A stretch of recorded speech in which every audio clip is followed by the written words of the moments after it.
As Ralph had grown more sophisticated from listening to children, he came to understand that the children moved. School stood still. Later on, he learned that some grown-ups called teachers also went to school. Some of these teachers stayed in the hotel during the summer, and as far as Ralph could see, teachers behaved like ordinary people, except that, unlike parents, they said, "Oh dear, school will soon be starting."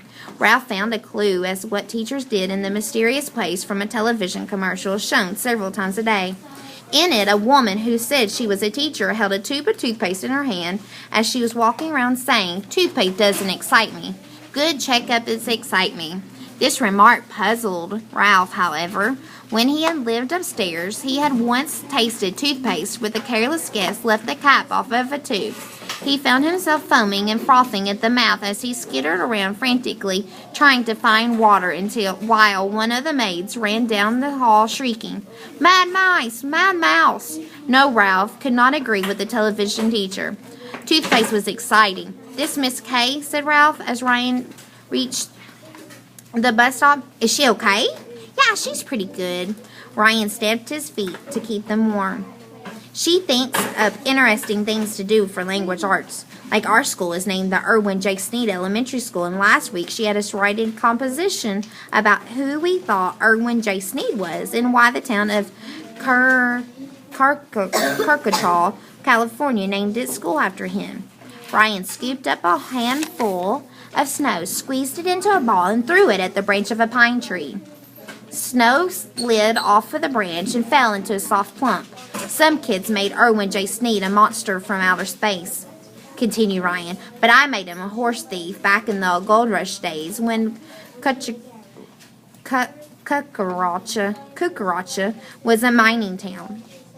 I said he was the first person to go to town in Cucaracha, so they named the school after him." Miss Kay got real excited about Cucaracha being a gold rush town with a lot of history. Oh, said Ralph, puzzled. "Who was Irwin J. Sneed, really?" "Some old guy on the school board when the school was built way back in the 1970s, explained Ryan, as he made another snowball. Ralph could make no sense of this information at all. As the snowball made more snow plop from a branch to the ground, Ryan had a sudden thought. "I better be careful about talking to you at school, or people will think I'm nuts." "Maybe some of them could understand me," suggested Ralph. "They might even like to see me ride my motorcycle." Ryan considered. You better not go showing off. Someone might steal your motorcycle, or maybe everybody would start bringing mice and motorcycles to school. I don't think that would be a good idea. A whole school full of mice tearing around on motorcycles? One mouse could get by, but not a lot of mice. You know how some people get all worked up about mice. As the school bus came rumbling down the highway, Ryan had to agree from his motel experience that Ryan was right. Or Ralph had to agree from his hotel experience that Ryan was right. One mouse, or even two or three, could get by. Many mouse could not. "Say," he said, "you don't suppose there are already mice in this place?" "No," said Ryan, as the bus stopped in front of him. Mr. Costa keeps our school too clean for mice." Of course, Ralph's feelings were hurt. "Remember to keep out of sight," were Ryan's last words to Ralph as he climbed out of the bus.